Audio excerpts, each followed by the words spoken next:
and just say that we're so happy to have all of you here with us this evening as a part of our Information Plus Hour.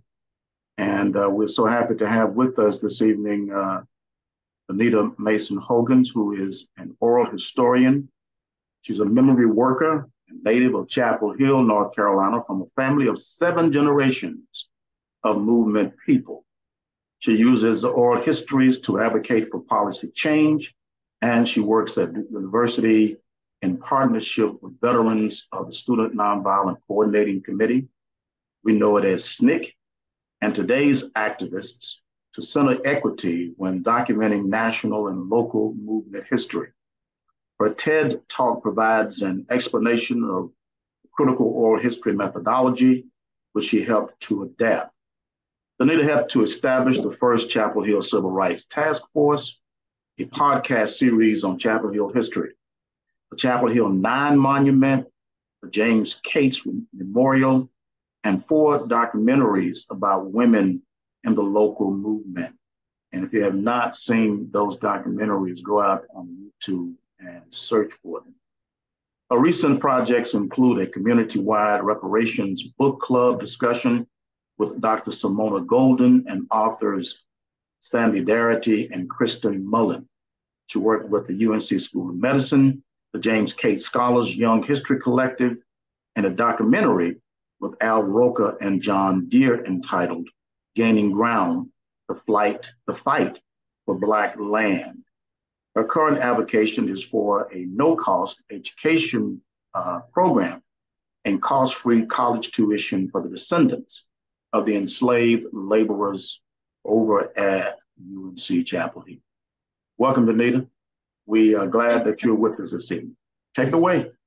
Thank you. Thank you so much. I, first of all, want to say what a fan I am. I'm glad that this is being recorded so that I can say on camera definitively that Freddie Parker is my absolute favorite historian of all time. And I'm so honored that you asked me to be here. And I've learned so much from this group and am such a big fan of this collective. This collective embodies what I believe public history should be. And I'm just so honored to be here with you. And I want to begin with gratitude with all of the things that I have learned from this group. I'd also like to begin with a little bit of a story that kind of contextualizes the work that I do. It's an old Nigerian folktale about 2 siblings. I'll call them Akin and Akanke because those are my children's names. So once there were these 2 siblings, a boy and a girl, and they were close, close, close. They loved each other so much. They got along well. They never argued. And when they were little kids, they decided that when they got older, they wanted to live together. They wanted to live in the same neighborhood and raise their families together. So they decided that they would build houses right across the street from each other. And when they got older, that's exactly what they did. And they lived in peace and they were so happy. But one day, a trickster decided to do what tricksters do and decided to play a trick on him. He got this old coat and he painted one side blue and one side red. Then he waited until the siblings were asleep and he walked right down in the middle of the road. So you could imagine the next morning, they talked all about the kerfluffle that woke them up in the middle of the night. He whistled real loud to wake them up. Akin said to Akanke, Akanke, did you hear all that noise last night? I looked out the window and I couldn't believe what I saw. Akanke said, yeah, that man was really loud with his ugly old red coat. Akin said, well, he was loud and the coat was ugly, but the coat was actually blue. Akanke said, no. I got a good look. That coat was red. So then Akin said, well, you know how you get sometimes. You might have been drunk. So I'm telling you, that side of the coat was blue. So then Akanke said, you called me drunk? You trying to be funny, Akin? So she laid him out. They started to argue, and then they started to fight. They rolled on the ground just tussling. In the middle of the fight, who do you think came up laughing? The trickster. He laughed so hard, he had to hold himself together. And in the middle of the fight, they looked up and they said, it was you, because he had the coat on. They said, this is your fault. We got along. We never got into a fight a day in our lives. And because of you, we are now enemies. And the trickster started laughing. And he said, wait a minute. It's not my fault. You both were right and you both were wrong. Don't blame me because you couldn't see a different perspective. And so, really, that story embodies the type of work that I do. I, as Dr. Parker said, descend from a family of movement people that have been here for 7 generations on both sides of my family, and go back to Orange County, to the Native folks here. Dr. Parker, if you would give me permission to share, I'm gonna share some of my slides with you. Good. All right, we're good to go. Okay, thank you, Dr. Parker. Okay.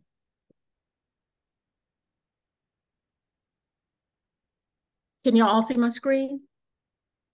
Yes. Okay, thank you.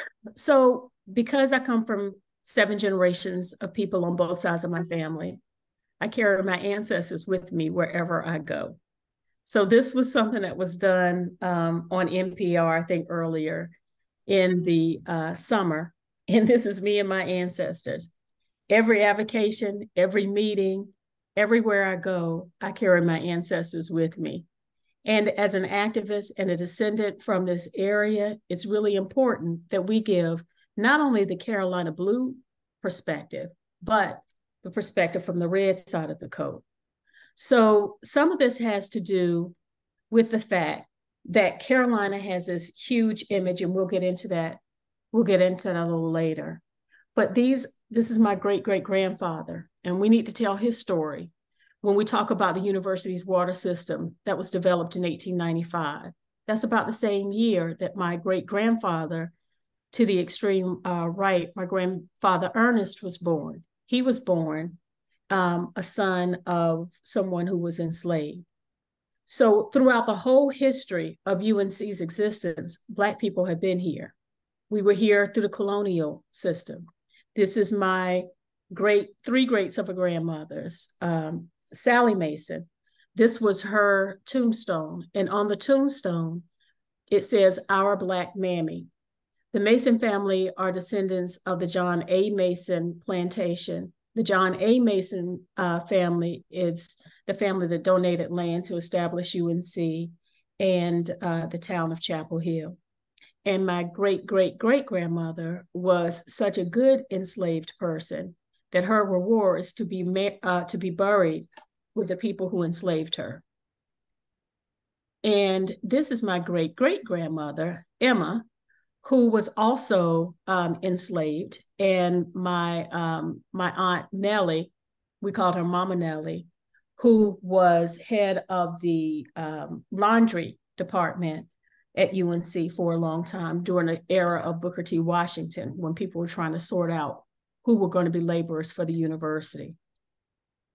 We were here with the development of Northside. This is my great-grandfather, Ernest, who you also saw in the picture at a later date, and my grandmother, who in the picture was pregnant with my great-grandmother, who was pregnant with my grandmother, Nettie. So they were there during the Great Depression when UNC received a lot of money from the federal government to rebuild, and Black people were being treated with disparate water, sanitation, and housing conditions. This is my grandfather, Dave Mason Sr., and my Uncle Matthew. Uncle Matthew, we believe, is the last person to leave the enslaved plantation house that he lived in 1920. He and my granddaddy were, they called them house boys at the fraternities at UNC. And this photo is when they were young men. And when they were older men, they continued to work there. And it struck me one time when I was about 8 years old, and I went to the Carolina Inn with my grandfather, who worked there for 53 years. And he was a great towering man in our family. And I was just convinced that he was rich, because granddaddy was what you call a bellboy, and he would have a change in his pocket. And he would take me to get potato chips and sodas. And I just knew he was rich because he could afford all that stuff. So you could imagine the impact that it had when I went with him to work one time when I was about 8 years old. And they called my grandfather a boy. And of course, the first thing I did was look around to see who he was talking with. But he was talking to my grandfather. My grandfather explained to me not to take it personally. This is just the way things are. So we were there through that time too. We hold that memory. This is my father, who was Dave Mason Jr., who was one of the Chapel Hill 9 high school students, who, as a pushback to the oppression that some of the Black folks were in, well, actually most of the Black folks in Chapel Hill were in, decided the sit-in movement. This photo was taken in February of 1960. Later on that month, my father and the rest of the young people in Chapel Hill would become the first sit-in in the nation that was organized, planned, executed, and carried out by young people on February 28, 1960.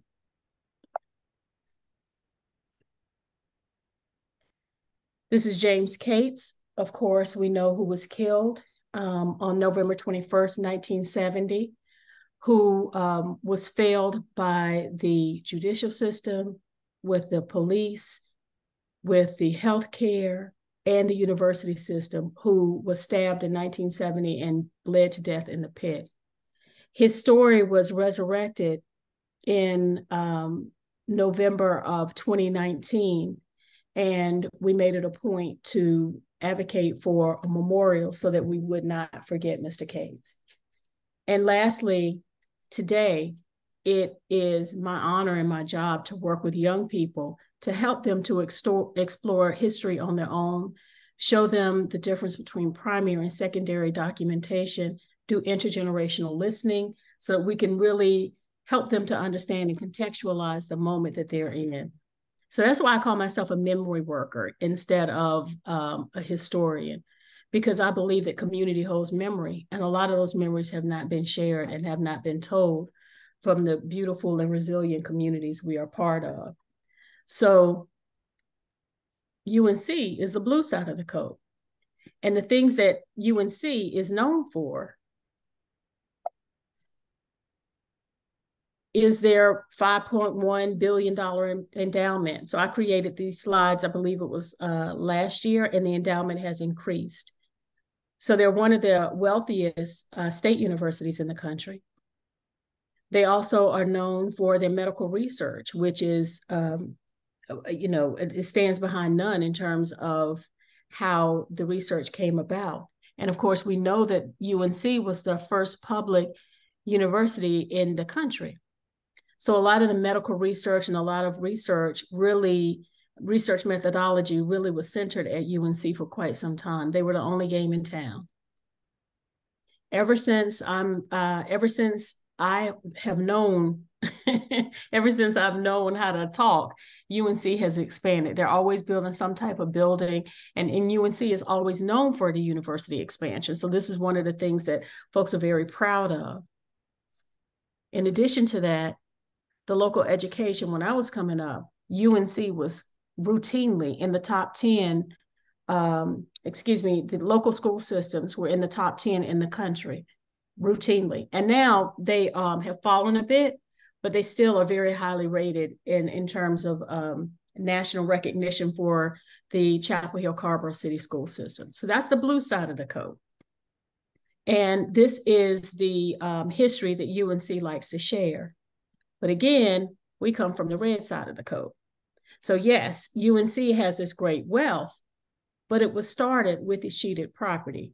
And for those of us who might not know what escheat is, I know Judge Scarlett knows, when someone dies without heirs, their property is escheated to the university. So there was this big kerfluffle between the eastern side of the state and the western side of the state in the late 1700s. And what happened was The people on the western side of the state were poor, largely poor farmers, mountain folks, and did not have a lot of resources. Now, they didn't have a lot of enslaved folks, but they used us for labor too. So I want to be clear about that. But they were largely poor. And in fact, that really, if you look at the wealth distribution in the state of North Carolina, a lot of people on the eastern side of the state are wealthier than people on the western side of the state.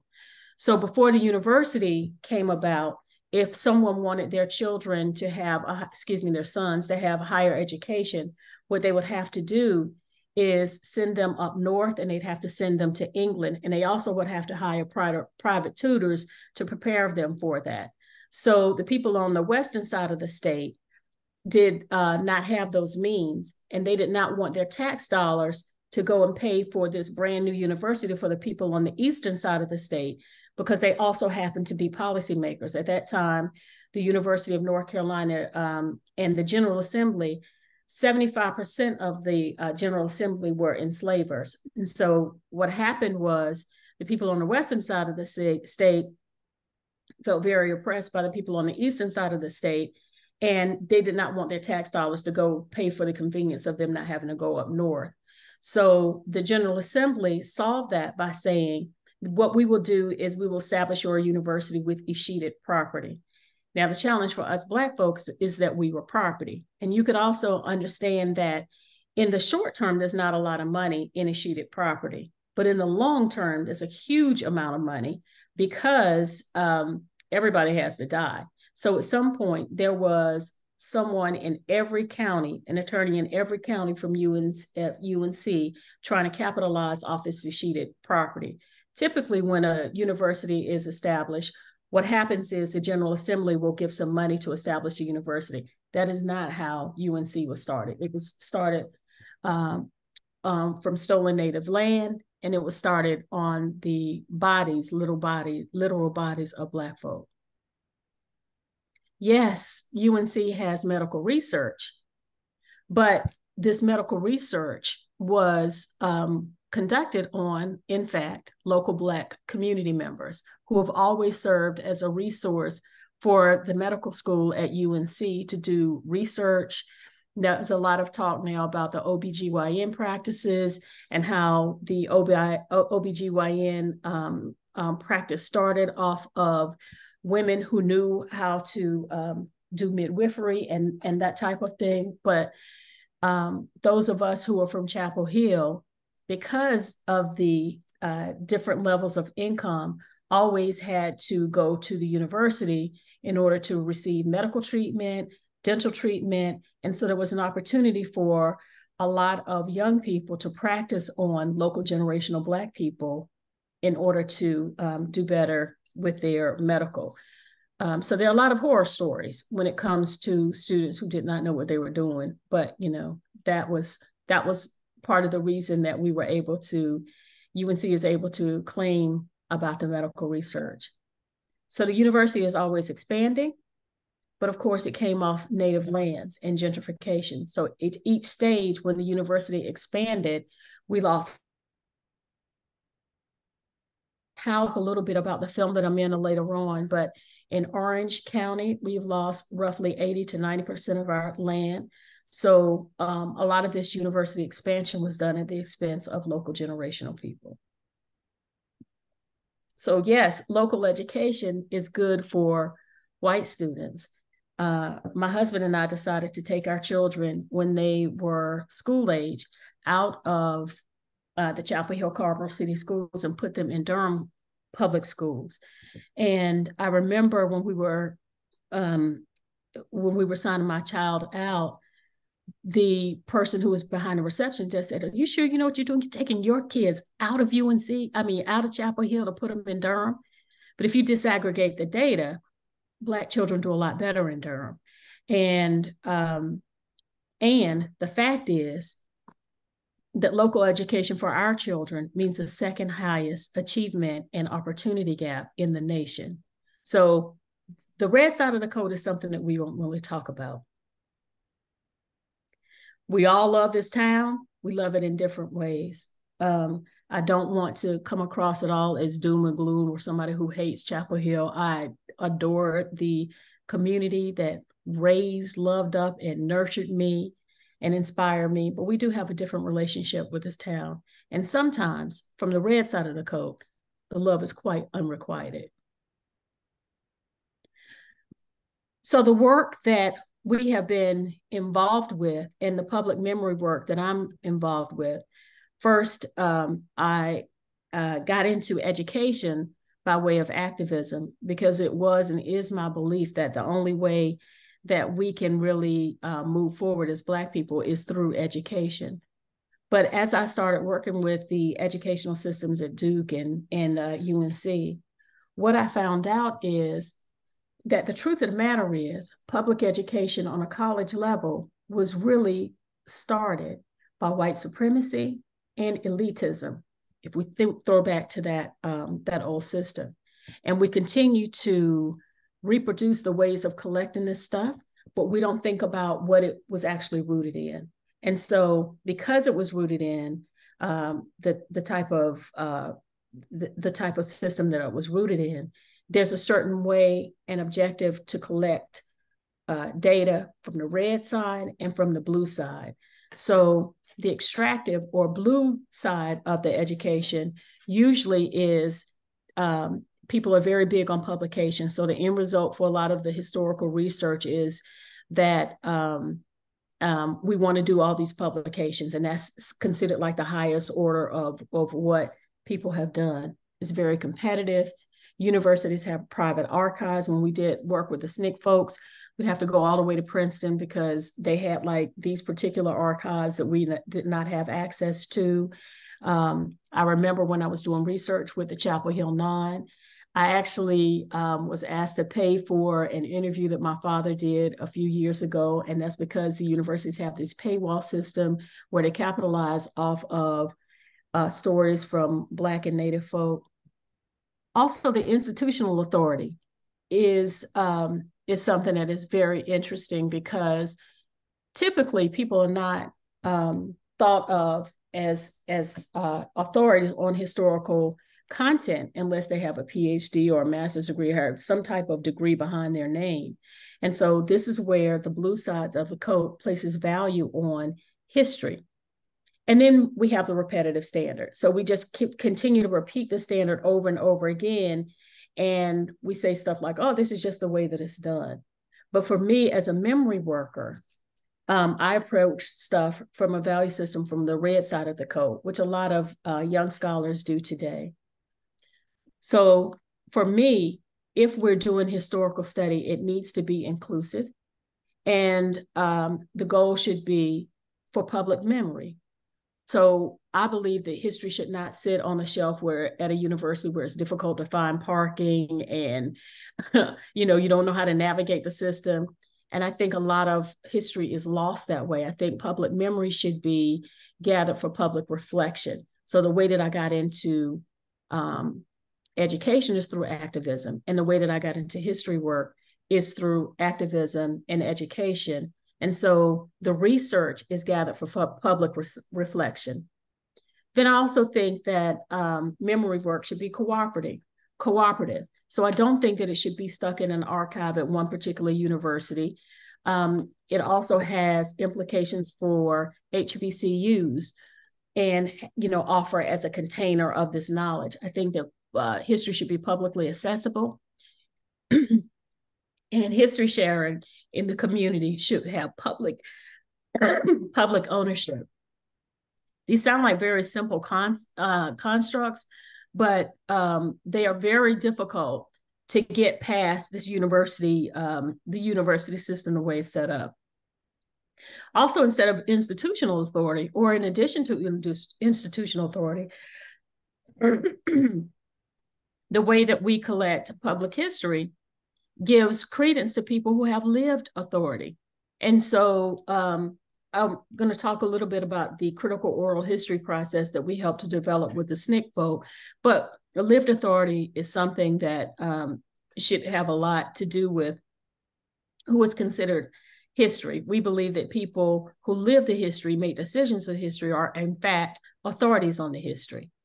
And obviously, to kind of throw back for the public memory part, for me, history is not useful unless it is for public reflection, and specifically in the way of oppressed folks, if it does not lead to policy change. So that's the whole reason that I collect history in the way that I do, and what I have been doing since 2015 with the SNCC folks.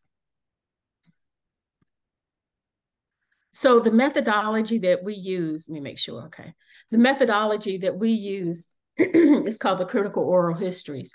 And the critical oral histories is a little bit different from the oral histories methodology, the historical methodology that we have used in the past.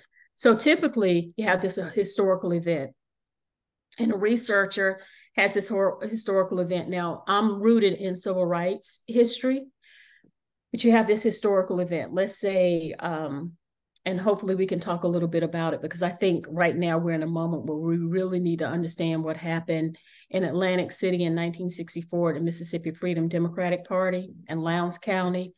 So we have this particular historical event. And the traditional methodology and approach focuses on what happened. So what happened in this event? And then typically a researcher will go into an archive and do a whole lot of research on the archives, and they will jump from one person to another who has some published works and material. They compile the material. They might include some oral histories in what they do after they've conducted this research. And then it usually results in some type of publication, whether it's a dissertation or an article for a book. And that's their traditional approach.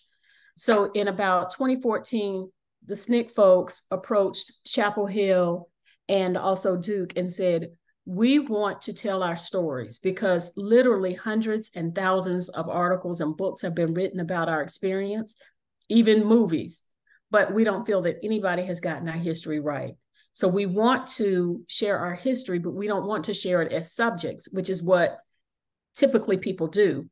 We want to be partners in this research. So we literally have been devising a way to share history equitably at Duke since about 2015. And the methodology that we came up with specifically was based off a guy named James Blight and Janet Lang, but Charlie Cobb, who was a member of SNCC, and Jerry Augusto, who's a daughter of the member of SNCC and a brilliant professor at Brown, looked and adapted that. And I added some components too, and we came up with the critical oral history process. The critical oral history process centers the history makers in the community. And I just want to take a moment to say why that's important and use my father as an example. My father did not trust white folks when they came to the house to ask about what happened with the Chapel Hill Nine. And I have heard the story millions of times, and it might resonate with you.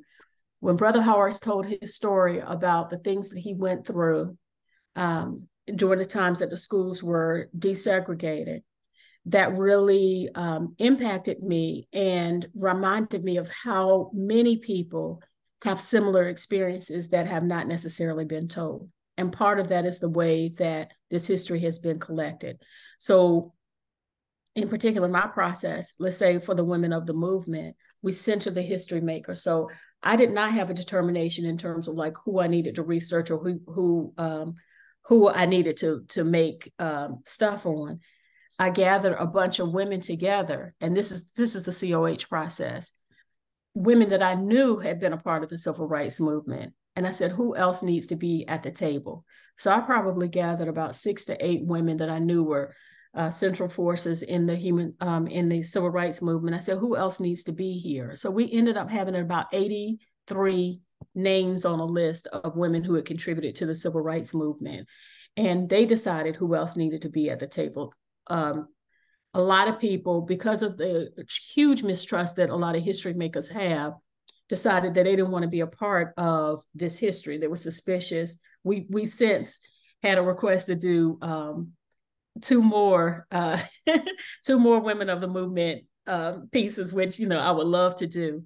But we center the history makers, and we don't focus on what happened as much as why the event happened. And this is something that I learned from the SNCC folks, because everybody wanted to talk about Black power they wanted to talk about the Mississippi Freedom Democratic Party. And I found the same with the Chapel Hill Nine. People want to talk about the event itself, but not necessarily the conditions that created the event, or the conditions that created the need to have this history. So by placing history makers in the center, we get to ask questions like, what publications were going on that really you felt did a good job of talking about what happened in the civil rights movement?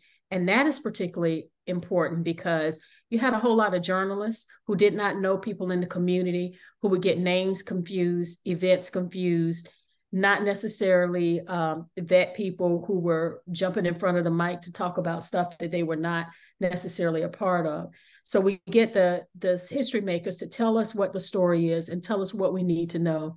And then we pair our research with what they said. So when we sat with Bob Moses and talked about what happened in Alabama, he was able to point us to some papers, the Delta Times in Mississippi, or some primary source documents that people had held on to really talk about what was going on in those meetings. So as opposed to figuring out what happened, we were looking at why it happened. We also had community conversations so they could help to evoke people's memory. And then it goes to documentation, which resulted in the SNCC Digital Gateway, which we did at Duke. And if you look at the Mellon Foundation's page this week, they have this magazine.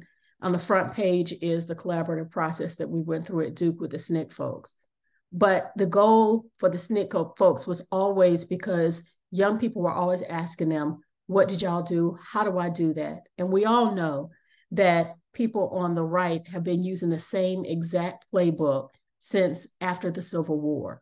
And so if people are interested in white supremacy or holding on to power, they literally have playbooks from people like Kemp Plummer Battle and people at the university who were staunch white supremacists, and they're able to go back to that playbook. So the SNCC folks found that it was really important for them to develop their own playbook and have in mind what young activists might ask for today. So this was the front page of the Mellon Foundation article that I talked with you about.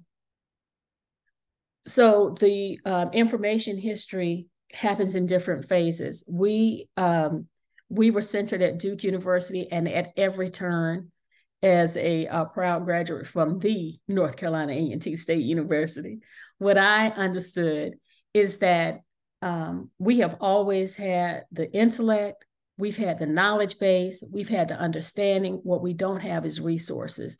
So everything that we did at Duke was predicated on, how do we share these resources? How do we make these resources more equitable? And from that staunch understanding that there is not a hierarchy of knowledge content that y'all have that Black people don't have. Y'all have knowledge for resources. And the SNCC folks understood that. And the project was so expensive that Duke might get a quicker response in terms of like what needed to happen to preserve this history. So the phase one was collaboration. The person that you see on the far left, at least on my computer, without the hat, is Wesley Hogan. Wesley did a lot of maneuvering with lawyers and stuff to talk about how we could actually collect this history, because Duke is used to having people sign their lives away and their stories away and then containing them at the library. But the SNCC folks were insistent that this be a shared document, that it be publicly accessible, that everybody would have access to this document. So it took a lot of foregrounding on the university end to make this stuff come into fruition. So the first phase is collaboration. And so what it requires is for people in the academy to say to the activists, what do you want and how can we go about this work? Then the second phase was research. And so this is some research that I compiled with some grad and undergraduate students talking about the emergence of Black power. And if you notice that Kwame Ture actually, Stokely Carmichael, actually called for Black power in 1967, but there was a whole there was a whole lot of stuff that worked up to that. And specifically, when Bob Moses came to Mississippi under the direction of Amzi Moore through Ella Baker, the first thing he asked in 1962 was, where is the Woolworth so we can go and sit in? And the people in Mississippi said, do you see any Woolworths around here? We ain't got no Woolworths. What we do have is some fields. So you get a rake, you get a hoe, and I'll tell you what's going on around here. So the difference, I think, is that people submitted to the community and to make a determination in terms of what the community need. And what Amzi Moore told Bob Moses is, we don't need sit-ins. We need Black power. And when he was talking about Black power, he was talking about Black voting power, because of course, there were only 4 registered Black voters, and it was horrific during that time. And so that started the Mississippi Summer Project and all of the things that happened. It was because the SNCC folks listened to the community and had developed relationships that were sustaining. So the process was to get students to write down what they understood about SNCC's work in the Atlantic City, and then actually sit down with the activists, Charlie Cobb, Donald Stone, Zahara Simmons, Michael Simmons. We sat down and said, what was in your mind when this was going on? What documents were interesting to you during that time? And what is missing from this content? So the activists and the students actually wrote that history together and then paired it with these primary source documents. So for this, this is part of a booklet that we created, and the booklet is probably about 250 pages of documents, and it's not just written documents. We had stuff from Lyndon B. Johnson, these phone calls that he made when he was talking about these troublemakers, and really tried to dig into evocative things that would promote their memories of the particular event. So it might be a photo, it might be a recording, whatever it was, to kind of evoke that memory. And then we compiled it in that book, and we whittled the book down to 13 documents. And then we invited maybe, I think, 12 or 13 of the people who were the decision makers of these critical oral histories. We did one on the Mississippi Freedom Democratic Party, and we did one on the emergence of Black power. So you get about 12 or 13 of them in a room after you've compiled this research and whittled it down to 13 documents, so it won't be overwhelming. And then you get them together to talk about what happened. So this is one of the conferences we did. I think this was the conference on the Mississippi Freedom Democratic Party. The first conference we did was on Black power, and we did not have young people in the room to, kind of take notes. But if you look at the photo, you can see Bob Moses, Janet Moses, Cortland Cox, Curtis Wilkie, Hollis Watkins, who, in my opinion, is one of the greatest organizers that ever lived. But you also see the young people. You see Phil Agnew. You see Aja Monet, who is, if you ask young people about these folks, they know who they are. She's a young creative. She's a poet. She is for young people today what maybe Sonia Sanchez or Nikki Giovanni was to people coming up. Then you have Rebecca Barber, who is a journalist now and working in that. And so what they decided to do was have young people join them for a portion of the critical oral histories, and have young activists ask them the questions that they felt that they needed to have answered, and to kind of contextualize the time that they were in. So that became one of the things that the SNCC folks really clung on to, because they really enjoyed that. And so this was another gathering we had, because we had so much good success and young people were asking so many questions. We decided to do a book collaboration project. And you see Tim Tyson in front of Bob Moses, and we were taking notes so that we could write a book on voting rights. The fourth phase is production. And this is the SNCC Digital Gateway that we came up with. This again was about to contextualize the Mississippi Freedom Democratic Party and what happened in Bob Moses and Fannie Lou Hamer. At the core of everything that the kind of work that I do is relationship building, and how that is really critical to organizing. So this was at the Reparations Book Club that we did this past year. And we were very deliberate about getting people from different facets of our community. We had policymakers, faith-based organizations, we had people from the community, but we centered local generational Black people were in the leadership of the direction of the thing. But it was also relationship building, because my contention is part of the reason that we don't develop policy together is because we don't have relationships with each other in the community and that understanding of that historical context. So these are the things that I always consider. You know, I'm from the South, and I like to, when I have people over for dinner, I like to be a good host. So these are just some of the notes that I took in terms of like what brings a good collaboration together. I consider myself a collaboration specialist. I think it's really important to have different people from different places come together and agree on the best course going forward. But these are some of the people that I try to bring to the table with some of the values that we share. So some of the community projects that I've been involved with over the last few years. One is, this is Sandra Wilcox Conway and Mrs. Julian Fox. We sit on, these are two local generational white women, and we talk about equity issues. We meet about once a week, and we talk about, we meet at their house, you know, at Missy's house. And Sandra is a philanthropist from generations from Chapel Hill too. Her people go back to the Confederates. And Sandra had earmarked some of her, the money that she inherited towards Black education projects. And so we talk about how we can get Black people free. We sit on the porch and we talk about some of those nuances that they have as white women and understanding that I have as a Black woman, and we talk about that.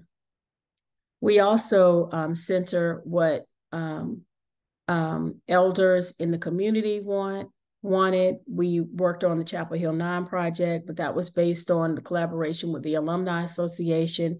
This is from one of the early sessions we had. It was like, well, what do you want? Because this is part of the organizing. And they decided that they wanted to have a Chapel Hill 9. You can see they organized for this event. This was not some altruistic vision. It came from the town of Chapel Hill that decided they needed to honor civil rights folks. We had to fight for it. And so we fought for it under their direction. And this is the Chapel Hill 9 marker.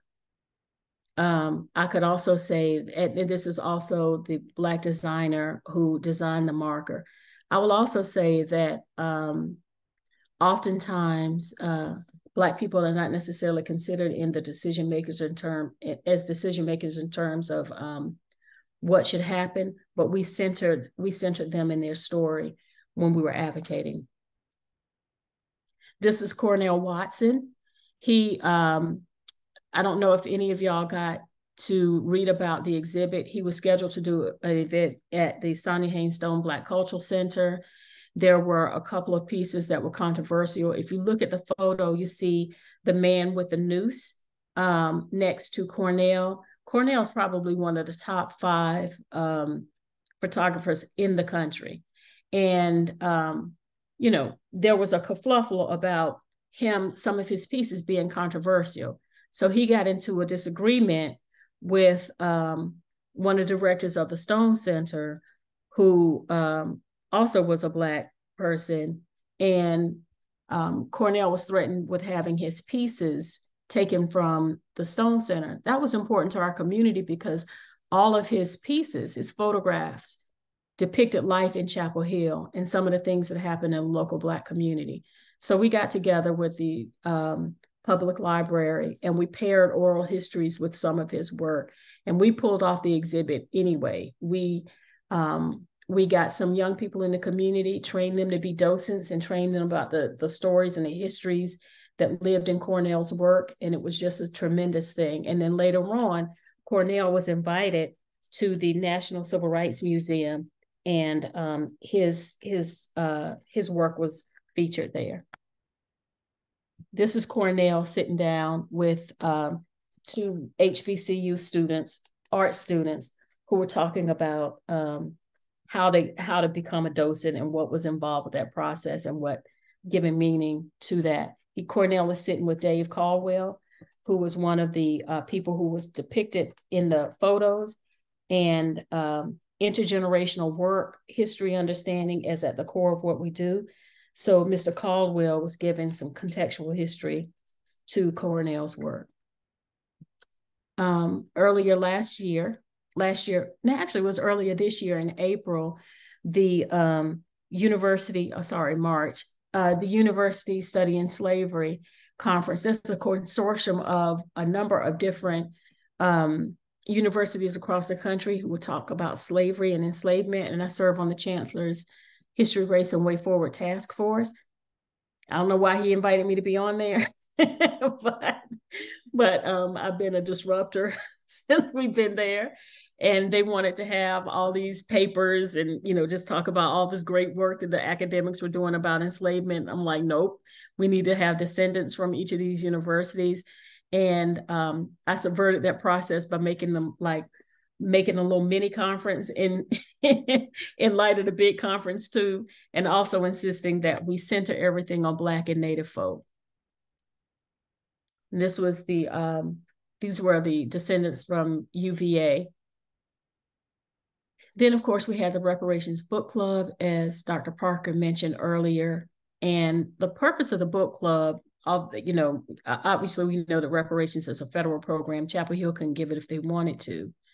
But we thought that this would be a good idea to have the whole community learn about the implications of the history and the historic neglect on the economy for Black people in Chapel Hill. So we had Sandy and Kirsten, and we were so blessed to have Sandy. Sandy is the preeminent scholar on reparations, but he also is a really good friend of mine, and Kirsten too, and they cut us a break. And what we were able to do as the History, Race, and Way Task Force is say, we'd like for UNC to purchase 100 books on reparations so that we can distribute them in the community. Then we went to the white faith-based organizations and white members of the community. And we said, we do not want you to receive a free book. What we would like for you to do is purchase your book at Flyleaf Books, which is a local bookstore. Purchase one and then another for members of the community, of the Black community, so that we can understand this history a little bit better. And so we ended up distributing about 200 books to the Black community. We centered Black voices, and we had the Reparations Book Club. So Sandy and Kirsten put a framework of what reparations were on a national level. And then we used some local scholars. We had artists from Chapel Hill and Hillsborough showcase their talent, because art has always been a part of movement experience. And so we were able to hire Black caterers. So we were able to use university money to pour back into the community. This is one of the artists that we featured, Mr. Earl Bynum, who has been taking photographs in Orange County for a long, long time. And we were able to do an art show and pay him to come and do his work. And currently I'm talking with the people in the African American History Museum who want to feature some of the artists that and some of the work that we've done at the Chapel Hill. We had dancers there. And we also did stuff like this is an exercise on participatory budgeting. We went on and talked about the budget for the town of Chapel Hill, and we gave people monopoly money in different buckets and said, if you were in charge of the money, what is the value of the community? What do you value? And we were able to take that information back to town council so that we could use that towards policy change and in real time to define what were the priorities of people in the community. And of course, we did the James Cates Monument on UNC's campus, and we were able to get a monument for them. But again, this is not altruistic. Somebody from the campus feeling bad about what happened. This was organizing, using oral histories and intergenerational organizing to get Mr. Cates, have his memory honored. and that is Mike Ogle, who did a lot of research on James Cates, and we had a critical oral history session about James Cates. That's a monument. Then we have the James Cates Scholars, which are young. I think the youngest scholar was 11, and the oldest scholar is like a second year in college now. And we believe in the power of young people, and we believe in intergenerational organizing. So we teach them how to use equipment, how to use technology, also how to identify, like I said, primary and secondary source documents. We get local and national civil rights folks or people who are in the industry. We had Judy Richardson from Eyes on the Prize. We also had some local folks who've done some local documentaries. We teach them how to do documentary work, podcasting, and leadership development. We also, I'm very proud of, teach them how to prepare for after high school. So this year we had 3 Cates Scholars. 2 are up for full ride academic scholarships. We teach them how to prepare for scholarships, how to interview for scholarships, where to locate scholarships, what the difference between a local and a national scholarship, when is the best time to hit. We take them to scholarship fairs, because until I get this educational program, we're trying to work with young people, not only to empower them to learn and discover history for themselves and to contextualize that history, but also how to share it with other folks. And this is the summer program. We pay them $1,000 a piece, which is equivalent to $15 an hour, because Orange County has the greatest wealth gap in the state of North Carolina. And I think that you can't have young people tie up their summer without paying them. So we actually tell them, y'all are professional historians, and they take it very seriously. They meet when I can't meet. And to get young Black students, or young people, period, really excited about learning and learning history is something that I'm very, very proud of. And the woman that you see at the Blackboard was, she worked for the North Carolina Archives, North Carolina Archives and the State Archive. And she also worked at the Chapel Hill Public Library. And I'm happy to say that now, 2 days ago, she got the job working with the SNCC folks over at Duke. And Madison, also an NCCU graduate. So we're trying to put our people up in there. These are some of the histories sessions that we had with local women in the community to try to understand. This summer, the James Cates Scholars built a website on Jim Crow laws in Chapel Hill, and they used oral histories and had a group of people come in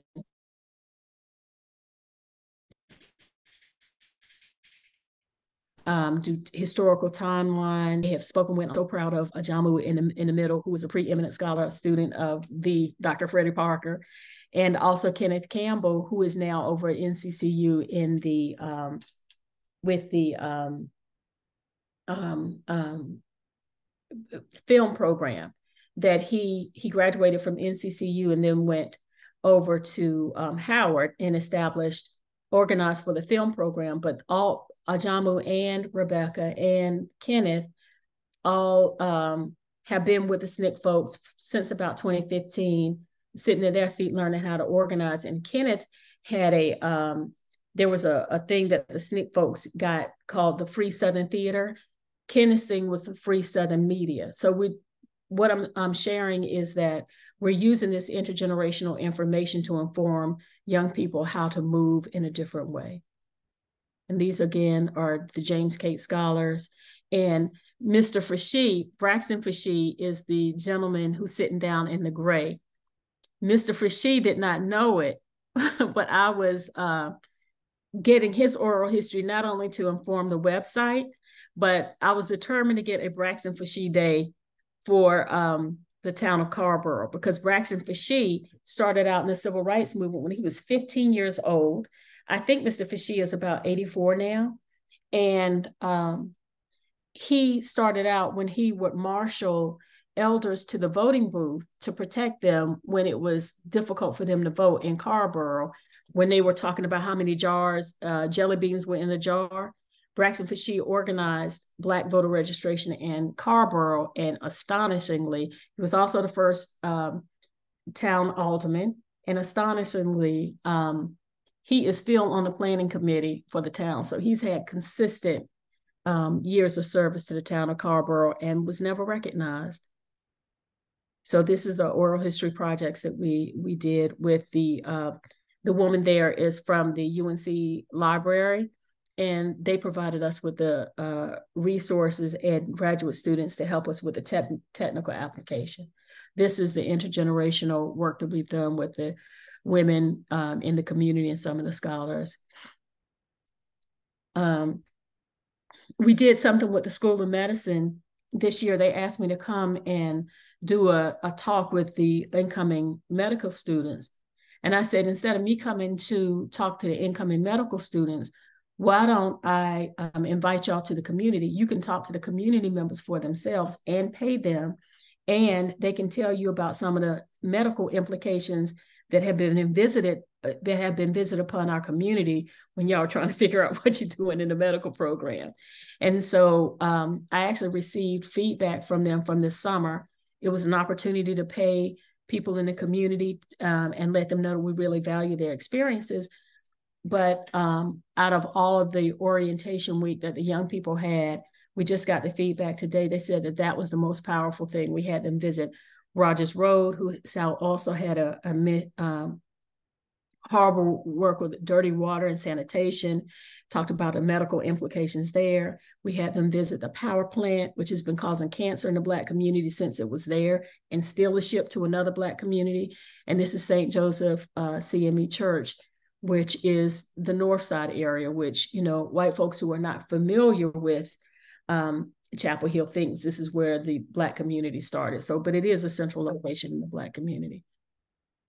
So these are all the medical students. We had them do them in around.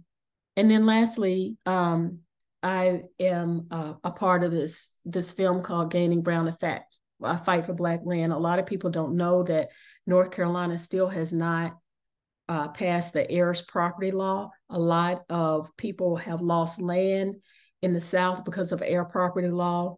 95% of us did not have wills, and of course it was against the law for us to learn how to read.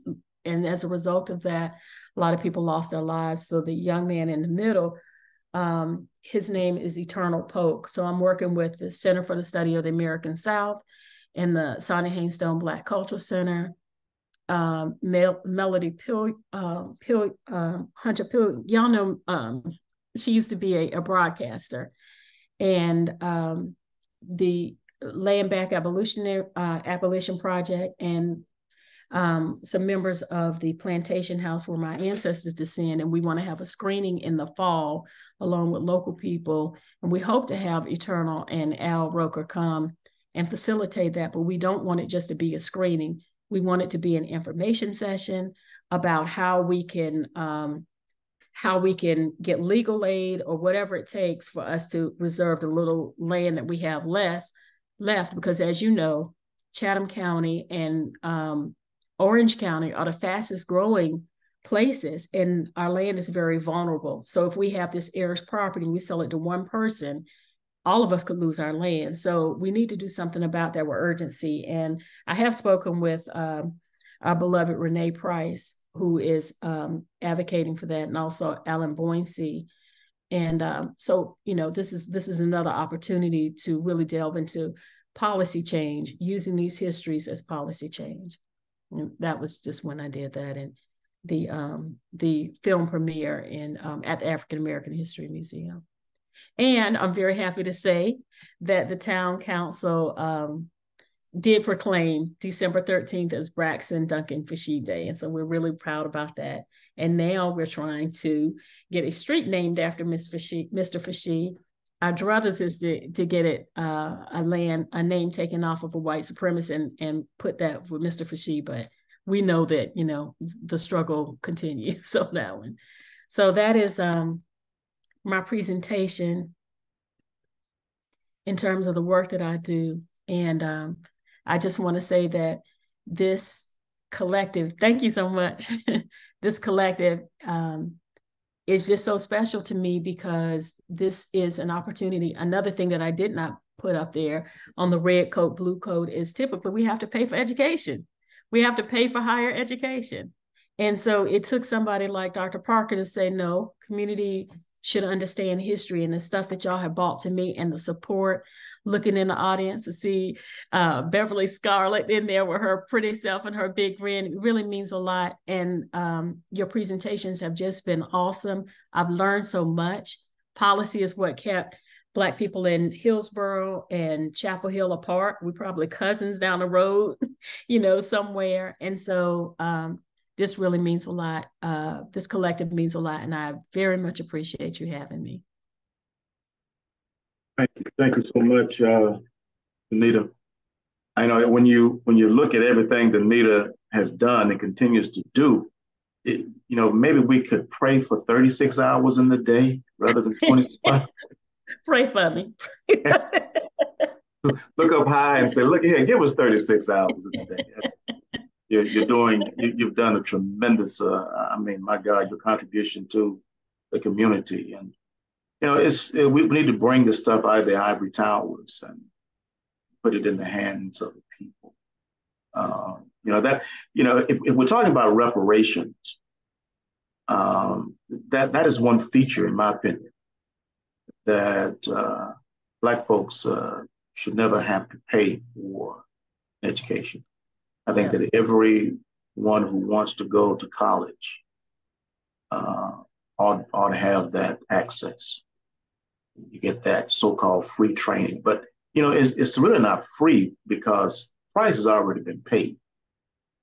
200 years of legalized slavery, 100 years of Jim Crow and continued oppression has paid the price already, and then there's some change left over that's continued due to people who are the descendants of enslavement. But we want to thank you so much, and I know that there's some questions or comments from this distinguished group of folk here this evening. Dr. Parker, I just want to add to your comment. I think there should be two elements of reparation: education free insurance. Just knowing that we are always the subjects of study, always given the worst of the foods, and then we're blamed for the multiple conditions that we have. Free education, free insurance. Yes.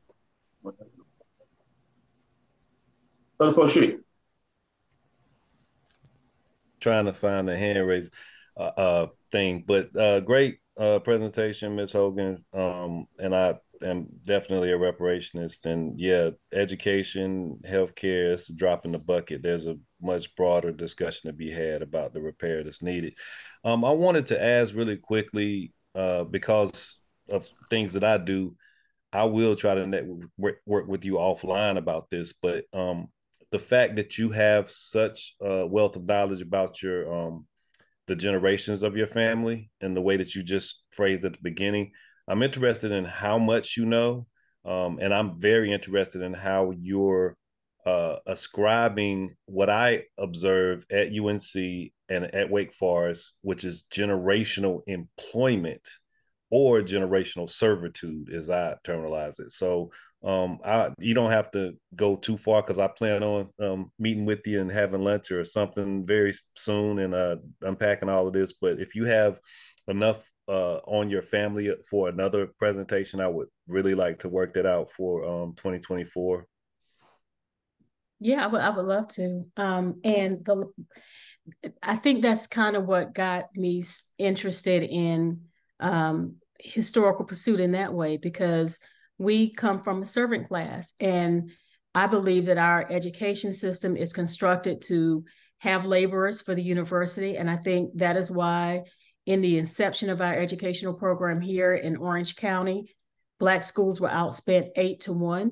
I think this is why every time we had some type of labor movement in Chapel Hill, it was thwarted in Orange County. So I think because we need a servant class, or they need a labor class. And I think everything is constructed around that.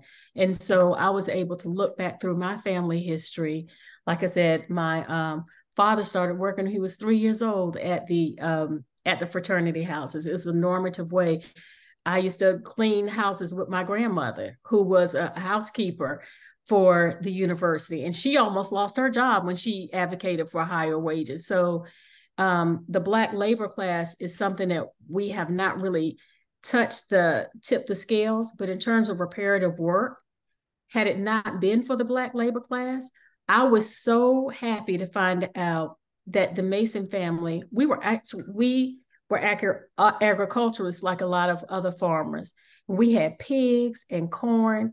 And so it dawned on me, we were not only the economic foundation for the university, and not only the laborers who built the university, we sustained the university by feeding the university off of our agriculture. And how it's connected today is a lot of times, oftentimes, Black people are treated like we're some type of anti-conservative conservationist, like we don't understand the land and we are against the land and we're against preserving and conserving the land, when the absolute opposite is true. And so part of the work that I do, Brother Felton, is really to try to look and dispel some of these myths, or at least bring the red coat's perspective to what the blue coat is saying. And it's easier to grasp history that way. I'll just share with you really quickly. My great grandfather, I knew him when he was coming up, and he used to tell my dad stories about his father who was enslaved, and after the Civil War, how his master would put hog grease on the enslaved folks' faces because, of course, white people did not have money after the Civil War. They used the Confederate money, they didn't have money. And he wanted to put a facade that he was feeding his slaves. So they would put grease around their mouth to make it seem like they had eaten, when of course they hadn't.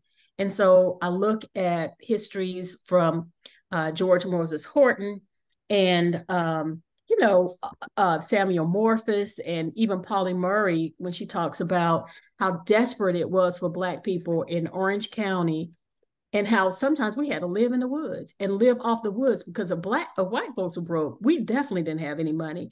And so to come to where we are, to build community where we have, that labor thing is like paramount to that story and what we did. So. Horace. Danita, that was a powerful, powerful presentation. I really appreciate it. And all jokes aside, with me, I like to joke a lot because I sometimes can get too serious. But when you brought in the Vashis, I was happy to see that they were a big part of the movement back then, because unbeknownst to a lot of people, it's been 57 years since I integrated the school system. I was the first, but there was another Vashi that came 2 to 3 days after I did. His name was Gordon, and he was in my class. He lasted exactly maybe an hour, because the teacher who asked me to decide whether I wanted to be called a nigger or negra asked him that same question, and he didn't respond well. And they removed him from the class, and I have never seen him since then.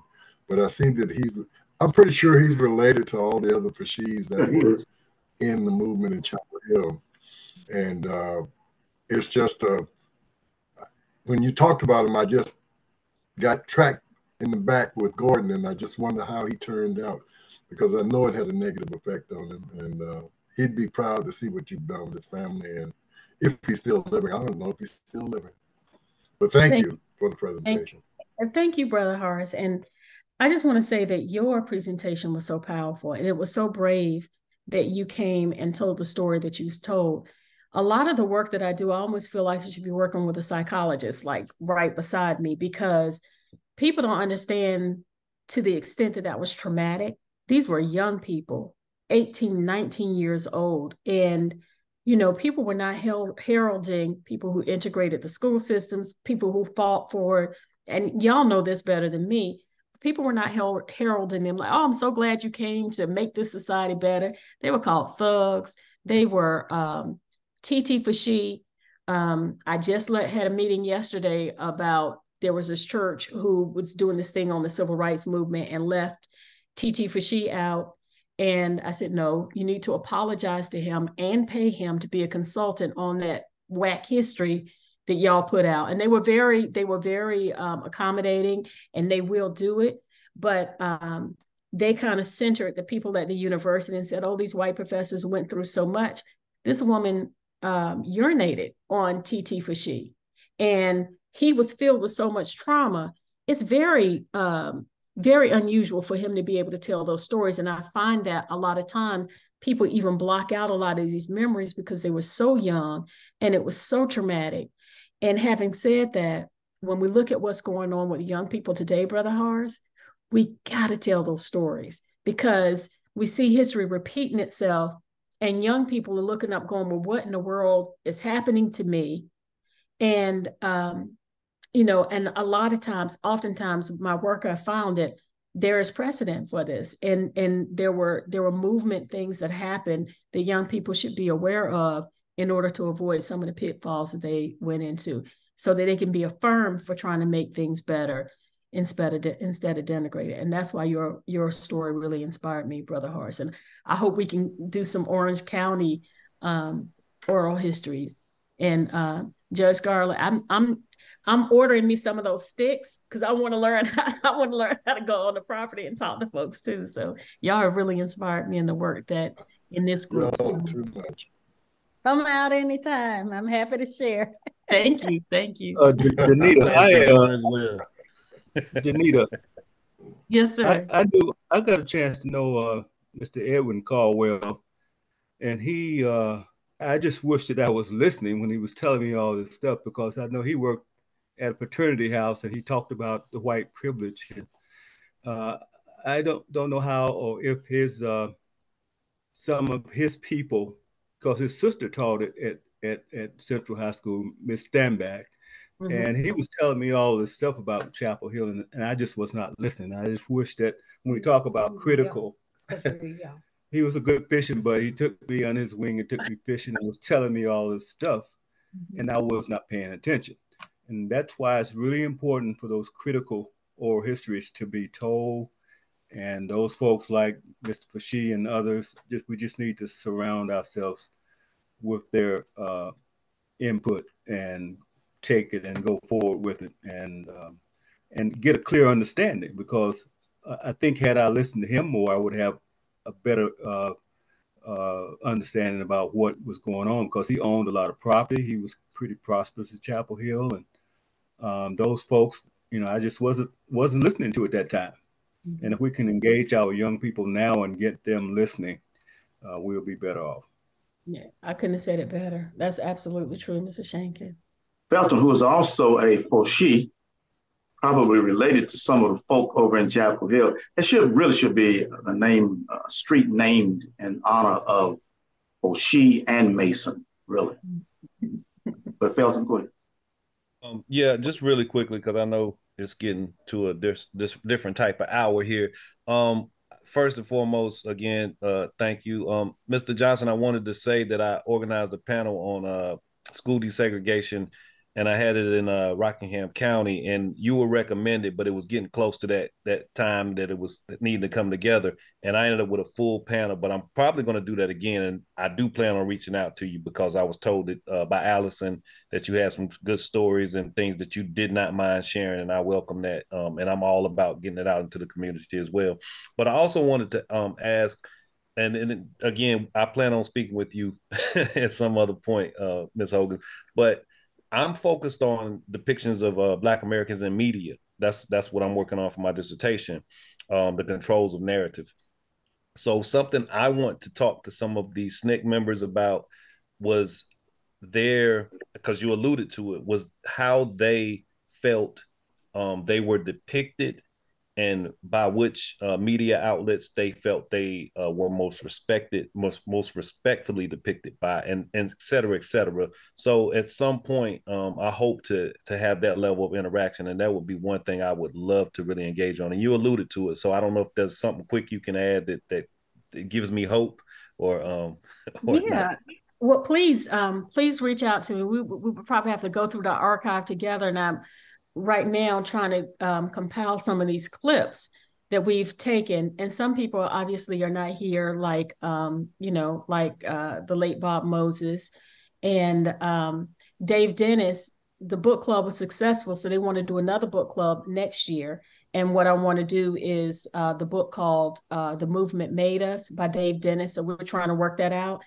And I'm happy to share the information that I have with you, because the SNCC folk was talking about how the media was also another arm of information or disinformation when it came to narrative. And that narrative is so powerful. And quickly, I'll say, if we look at what's happening with the Israeli-Palestinian conflict, wherever you sit on that, what we can say for sure is that that perspective from the Palestinian folks is really missing. Right now, we're inundated with a particular slant towards journalism. So young people are coming to me every day saying, I can't believe they're talking about the terms that people use, for one group, for another group. And I think there's real discussion to have there, and a real opportunity in real time for young people to say, okay, so this is how the media works, because media is like history. People say it's objective, but I've never seen objective history, and I've never seen objective media. So, building this new generation of medias and calling out the importance of narrative, I think is great work, Brother Fashi. So yeah, please reach out. I'm happy to talk with you. Mr. Scarlett. Yes, I just wanted to say to Ms. Mason-Hogans again, thank you. But more importantly, I am very interested in the project for descendants of the laborers there at UNC. Of course, my daughter is now graduated, but in the event that I have grandchildren, I hope I will, that'll be very important to me, because I do have the information from the 1860 census. Oh, that shows him the head of a household of his family then, and white professors there and workers living nearby, and in his household, white workers there at the university that came from out of state to work. But of course, he was charged with buying 1 pound of wool from a slave. And the person that they called as a witness is on Mr. Chilton's map of African Americans there on Franklin Street in 1850. So he's not shown on 1850, but he's definitely on the census in 1860. And then by 1862, right about the time the war is getting started, all of this happens. So he ends up not back in Chapel Hill, but back in Northern Orange. So I'm interested to learn more about that. Maybe we should do like a field trip and go to the Wilson County Archives and dig through some of that stuff, because what I have found is, Chapel Hill is such a transient community. And so people may be here for 4, they might be here for 10 years, but it is the local people who have a history here, who've been here for generations, can say, oh, so-and-so is a Fashi. So it gives meaning to the names that we find on these ledgers and stuff, and we can piece together that history, because of these boxes that they have at UNC. And so I know I actually was communicating with Nick Graham and Sarah Carrier, who are over on Wilson Library, and the members of the Alumni Association, and want to really identify some names and photos so that we can put our history together a little bit more, because there was no delineation in the early days between Orange, Chatham, and Durham counties, and certainly not between Chapel Hill and Orange County. So, I think a consortium of people who know their family and who could know the family history would just add measures to that archive and would help us to understand history too, Judge Scarlett. Very good. Count me in. Okay. Sister Wilson. Well, first of all, I want to say an incredible presentation, just the history of what went on in Chapel Hill. Even having grown up in Hillsborough, I did not understand or have the true appreciation for all of the history and what went on in Chapel Hill. Even being a graduate at UNC, those back in the 70s, those things were not highlighted or talked about. It was basically a means of survival, for some of us to just get out of there. Yes. So I appreciate going back and telling that part of the history of us who made the university, even though they weren't in the university, they made the university live. Because without the housekeepers and the people taking care of the buildings, my uncle was a painter for many, many years at the university. Okay. And just our community was not highlighted in that way, but the university did and still thrives because of that, and because of you telling the stories.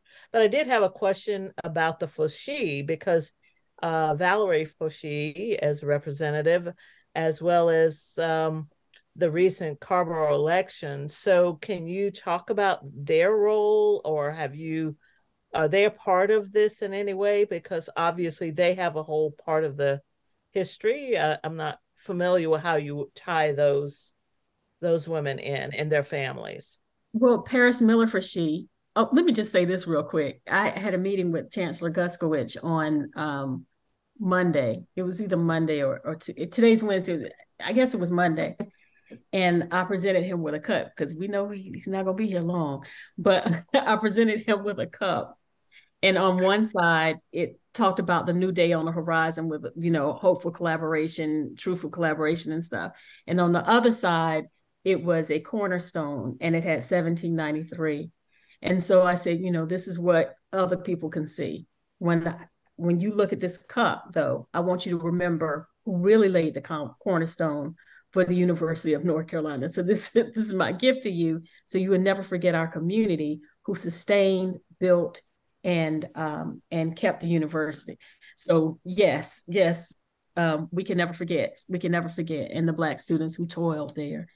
As far as the Fushie family, I am pretty politically active, because I believe that, I believe in policy change. And so I was pretty active on Paris Miller Fushie's campaign, who is now town councilwoman for Chapel Hill, and compiled a little bit of Fushie family history. You had Miss Vivian Fushie, who was a huge advocate of housing and education rights. And so basically, there's not been a decade since, I think, if I'm not mistaken, the 50s, where there hasn't been a member of the Fushie family who was either in elected office, trying to get people elected, or serving in political office. So because Chapel Hill and Carrboro are so transient, people come in and think they invented the wheel, but the Fushie family has been holding down that wheel since they got here. So Valerie Fushie, I did a fundraiser for Valerie Fushie. She's a very dear friend, and she also worked with me on the Cates Memorial. She was actually James Cates' cousin. So I worked with her. Barbara Fushie also is another dear friend, the second Black mayor for the town of Carrboro, first Black woman, honey. So I'm so proud of her. So yes, the Fushie women get it done. Those ladies married into the Fushie. So I feel like the Fushie men know how to pick them. Yeah. That's the critical part. That's my side. I'm sorry, but that's how that connects. Okay. I look back at at UNC Chapel Hill and the relationship between Hillsborough and Chapel Hill. I think Samuel and Gerald can definitely attest to this. My family on both sides actually began working at UNC Chapel Hill back in the 1950s. Mm-hmm. My father was a custodian there. My grandmother worked in the Pine Room cafeteria in Noah Hall. My mother, my aunt, my brothers. I mean, we would pile up 7 of us in a car, at the end of school to go to work over. I began working there in 1967, mm-hmm. and was actually actively involved in the 2 worker strikes that we had in 1969. My mother was vice president of the association for a while. Wow. Then Miss Elizabeth Brooks and Mary Smith, of course, became president and vice president. But we were all actively involved in the workers' strike that began in February of 1969. And then we had to have another one in November of 1969. Actively involved in Gerald and Kenneth Chavis and a few others from Hillsborough. Actually, at one time in 1969, there were 42 people from Hillsborough who were actually in the Upward Bound program at UNC Chapel Hill. And so we became actively involved with the Black student movement as early as 1968, 69, involved with the workers' strike. But it was just amazing how many people, as Sandra pointed out, I think her uncle worked as a painter there. I mean, at 4 o'clock in the morning, there was a bus that would leave Hillsborough with workers. They would be on the job at 4 o'clock and they would get off at 12. I'm talking about custodians. My sister was a custodian for 30 years there. And so this relationship with UNC, with Hillsborough, specifically my family, actually goes back to the 1950s. And it's been an ugly relationship. It's been a wonderful relationship. It's been good, it's been bad. I think the people would tell you, they would tell you, I was talking with a group of them the other week, and they talked about the fact that they got paid on the 1st and the 16th. Yep. 1st and the 16th. I'm talking about for decades. That's right. 1st and 16th. When I started working there, it was $1.60 an hour. And after the strike in March of 1969, we got a hell of a raise, 20 cents, all the way to $1.80 an hour. At this time, the students started protesting because in order to pay us, what happened? The price of food increased. It got so bad that the university just dropped its food service program and just sourced it out. Yes. A group called Saga way back in 1969. And you know, today, how many different groups are there? We got so many different outside institutions that are actually in the Lenore Hall and Chase Hall and cafeteria. And a bunch of folks from Hillsborough also worked at UNC hospitals. Brother Johnson. Well, go ahead. Maybe you have to respond to that. Well, I was just going to say UNC hospitals. Oh, okay. Yeah. And that's also why these oral histories are so important too. Yeah. Because Al McShirley showed me a photo of gunmen, armed gunmen, and as a cafeteria worker was going into Lenore Hall. 1969 was a very tumultuous time and on campus too. And a lot of people put their lives on the line for better wages. And really that housekeeper status was really an extension of enslavement. Yeah. And then when people dared to organize for better wages, they shut it down and like you said, contracted out. And that's why I tell the Latina folks that we are in coalition with, study the history of local Black people, right? Because the same things that we went through is the same things that y'all going through now. And so if you can study that might help, get a better understanding of like what we are really facing and why we need to, why we need to join this fight. So thank you for that. Yeah, I was on campus the night that Brother Case was killed. And we spent a lot of time over in Chapel in November 1970, exactly a year after the workers' strike ended. He was killed. I need to sit down with you and get your story, Dr. Park. I do, because that is the parallel history. Can you imagine what Judge Scarlett went through as one of the few elected folks? They're not going to put that on a website or even in a book, but those stories are really important because.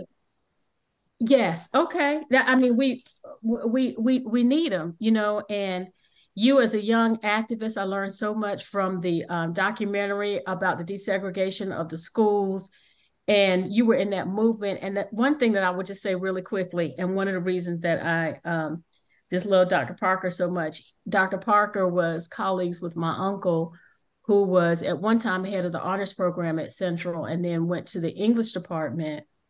But they were part of a cohort of, I call the original activist scholars. I know my Uncle Doug was entreated to go to Princeton. They wanted him to go to Princeton because you didn't have a lot of Black people with like PhDs during that time. And he said, no, I won't contribute to the brain drain. Right. So he made a conscientious choice to go to an HBCU. And those are the, I remember sneaking in his class one time when I was at A&T. Those are the professors that taught us and poured into us. We don't have those type of professors. We don't have many of those professors anymore. It is, we're losing that tradition. But I would argue that that is why you receive such a good quality education at an HBCU. My kids both went to A&T. My son had 2 Black teachers during the time that he was there. My daughter had 3 for the whole 4 years. So you don't have people who teach with that particular purpose anymore as en masse. And that's why those stories need to be told. When people say, I made a conscious choice to have this public history group, I made a conscious choice to go into these HBCUs and pour knowledge into young people. If we don't have that in operation right now, we at least need to have those stories to inspire other folks to say, maybe this is what I need to do too. Let me add that what we're doing, sorry, Danita, go ahead. No, I was just going to apologize to Brother Horace because I saw his. Yeah, I was just going to say, you know, my perspective was a little different. For my father had a lot of friends, white friends, connected with the university because he worked on the Daily Tar Heel with Charles Corrald and some of those folks, and they were very nice and sympathetic and helped my father when he left the News of Orange County to get his business started and funnel him business. So there was a lot of good stories that I wish I could have captured that probably need to be told as well, how people work together, sometimes behind the scenes to help the civil rights movement. You have a very, that is a nuance that I'm trying to articulate to Brother Shankin. My grandmother also, she cleaned for folks on my father's side, but she also worked at the internet bookstore with the Corralt family. And there was always this real weird relationship. It was very intimate between the Black and white community because we lived together, grew up together. You know, even if you labored at that house, that's somebody that you saw every day and developed emotions for. But in terms of like valuing them as humans, as people, and providing stuff like healthcare, that would have been, you know, things we didn't experience that, but that was because of the values of the society. But our proximity to power in Orange County and in Chapel Hill was something that was real and something that provided us with opportunities that a lot of other Black folk did not have, you know, during that time after the Civil War. And we need to explore that too and put it in, I believe, in a proper context, because you're right. It wasn't just, you know, you get beat every day when you go to work. There were real relationships that were developed and opportunities, but we need to contextualize them in terms of the value that they placed on Black people in their lives, I believe. Yeah. I met Charles Corralt at the airport and didn't realize how deep the friendship he had with my father, you know, until after my father had passed away, and I didn't get the stories that perhaps I should have asked questions and, you know, about how things went down. And, you know, that's why it's really, really important, as I said before, you know, having people get together and talk and don't let these stories get away. The true perspectives that we need to have and not miss anything, you know, that might be more important than anything that we know. That's right. Thank you. Thank you. Johnson. Yes, Sister Mason-Hogans, I have a question. Given your presentation, you pointed out a lot of things. We briefly touched politics, which we'll stay away from, because the news media is driven by money also and other influences. But my question to you is that, like the Underground Railroad with Harriet Tubman and freeing of slaves, do you think that now this oral history is probably going to be something that, accompanied with the banning of books in schools, because the more we write about books books of Black history. They're trying to ban that from the school system. Do you believe that this oral history would be something, and I'm going to use this loosely, an underground educational system for young people of color? Because when I see young kids today, they don't have any idea of my story or your story or Dr. Parker's story. They think that we were born into the same system that they currently enjoy, whether they're being taken advantage of right now or not. They don't have anywhere to go read about it. They don't have anyone to talk to. So my question to you is this the circle coming back to history repeating itself of us having to free ourselves from the body politic, the system that's set up to educate our young children in an old-fashioned way, like slaves freed themselves in the Underground Railroad? Will we have to develop an underground oral educational system for our children?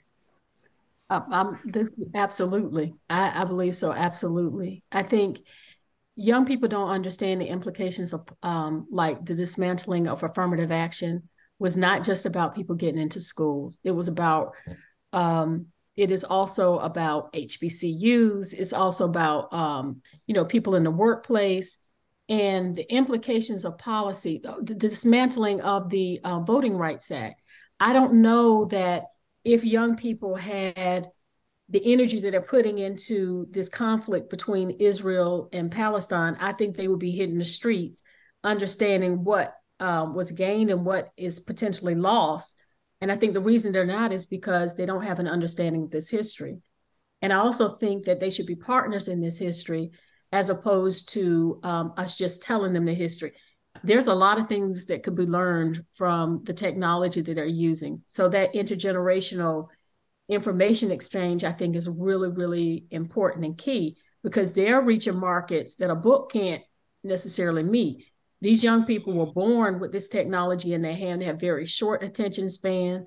So part of my work is how do we put this in snippets that are really important for young people to understand you are not the first to do it and you're not the first to go through it. And what I have seen, I'll tell you really quickly, Insay Ufat, who was over the New Georgia project, she worked with Stacey Abrams, and Insay was the chief strategist really behind what happened in 2020 in Georgia. Insay has been working with us since 2015 and sitting under the SNCC folks. So if you remember, maybe about last year at this time, Biden went down to Georgia, and he did what politicians do. He, pay homage to Dr. King, and then he wanted everybody to swear allegiance to them. But those young people said, nah, we need to be talking about loan forgiveness. You said you were going to do this and you didn't do this and da-da-da-da-da-da. And so we're just not going to come. We're not going to show up. We're not going to do the photo op. The next week, Biden had a thing on the House floor. Insay used some of the strategies from the SNCC folks that they used back in the 60s to organize 480,000 voters in Georgia. And then she took that strategy and learned from the SNCC folks to say, well, this is a media thing. This is what happens. And they're like, okay, so we need to disrupt that. And they actually got moved towards policy change. And so, Brother Horace, what I'm saying is on a local level and on a national level, this is what we have to do because the work of the civil rights movement is not complete. It's a perpetual thing. And the dismantling of this Voting Rights Act, the things that are happening to these young people, and this is the first generation of organizers that have been paid to organize since Trayvon. Oh, all that money is about to dry up. So then what becomes of these folks who are activists? So I collect these histories if it's going to change policy or if it's going to inform the future, but you can't do that. And I tell young people, you can't figure this out with elders. You cannot figure this out with people my age and older. You're just going to keep bumping your head and recreating the wheel. You'll have to do that. And for elders, it's like we're living in a different time, and they are not playing by the same rules, nor should they play by the same rules that we played. That intergenerational exchange is so powerful. And if we control it, Brother Horace, I do everything I can. I pay for the Cape Scholars out of my pocket a lot of times. I pay for a lot of things myself. A lot of the history work that I've done in the past, I did for free because I knew that, you know, there was that need to get that history preserved and out there was greater than that need for somebody to pay. They would have paid me to do it, but it would have been under their terms.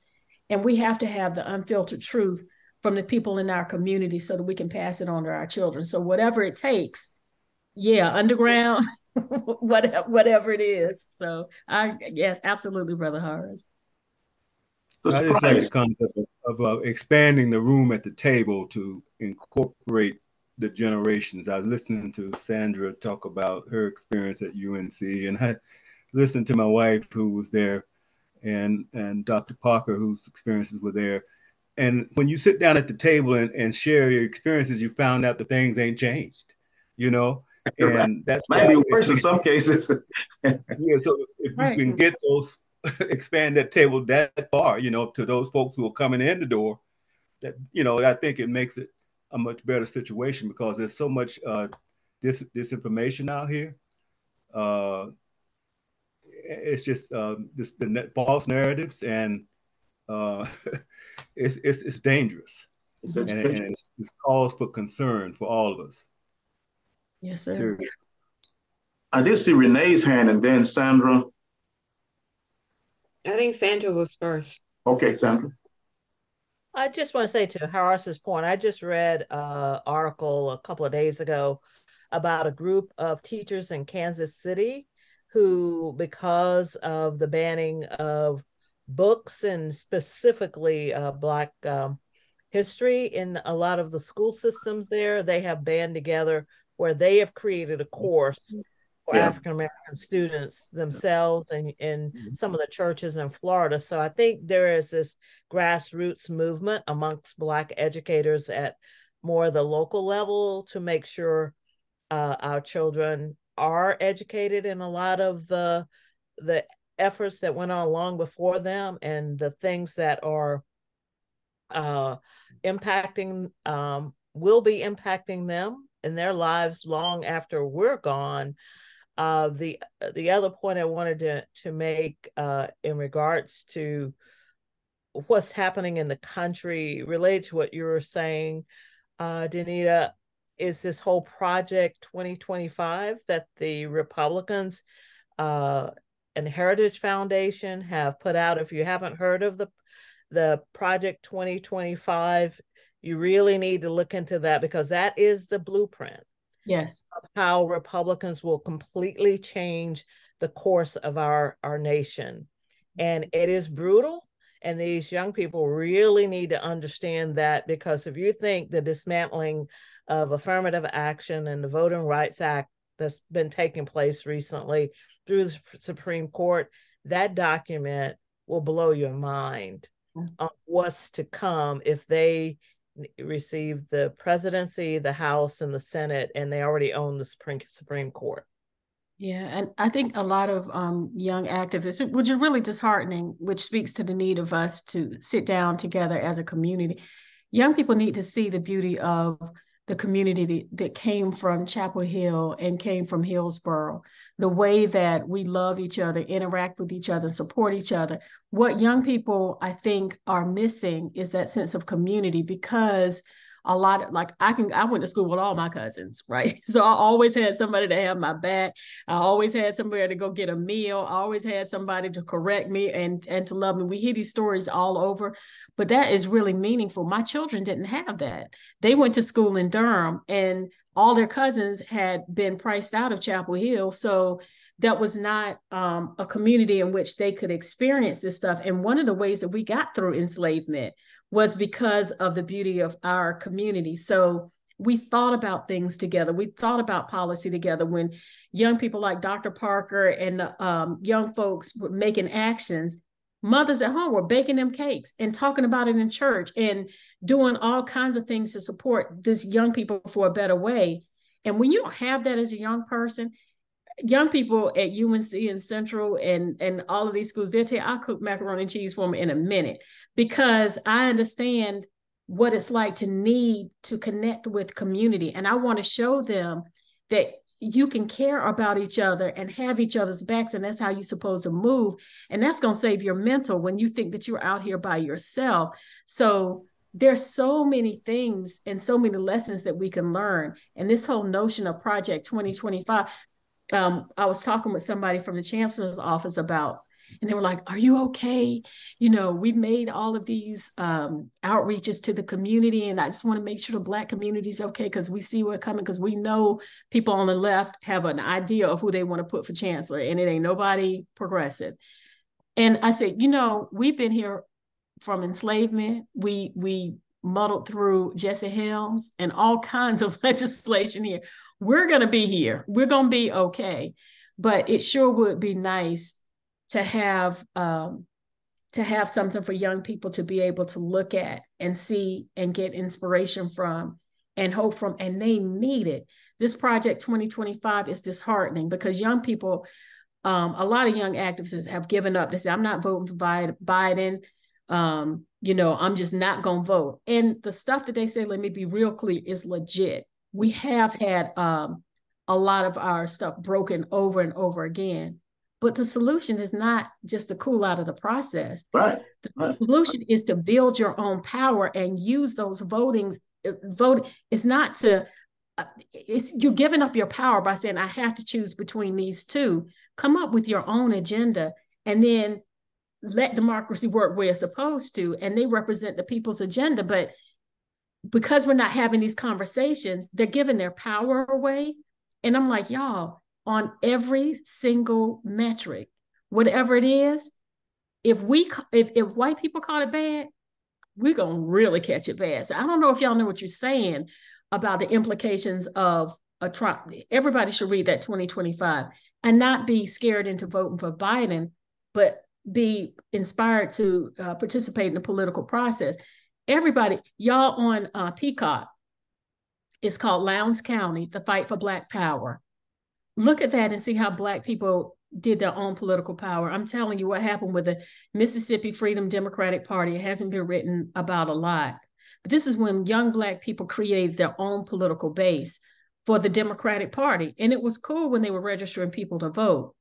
It was a problem when they started saying, we are going to build our own political power. Then that's when they started getting pushed back on. So it's like, if young people understood that, I think they'd be enthusiastic about the process. So this is why these conversations are so critical to me, Ms. Wilson. You know, everybody would understand what that really means and what your role is in it.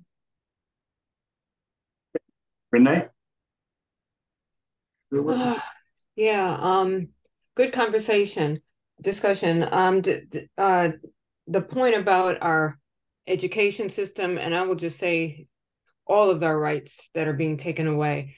There is a deliberate effort right now to dismantle public education, to not teach Black history or anybody else's history except white history, that it's been so homogenized and whitewashed. You know, I don't even know if it's worth teaching.